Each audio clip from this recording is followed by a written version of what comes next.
शिवतीर्थ परिसरातील गाळेधारकांचे पुनर्वसन करावे. फेरीवाला संघटनेच्या वतीनं लाक्षणिक उपोषण.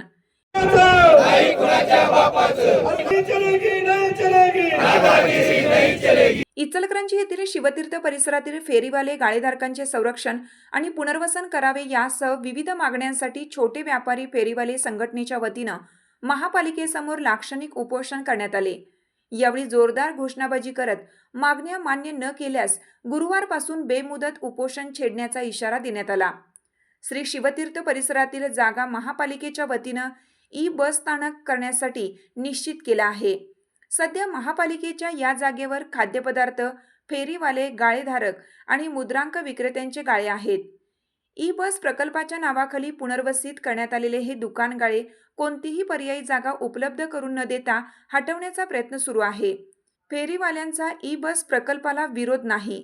महापौरांनी एकत्र बसून योग्य तो पर्याय काढू आणि फेरीवाल्यांना पर्यायी जागा उपलब्ध करून देऊ असे आश्वासन दिलं होतं.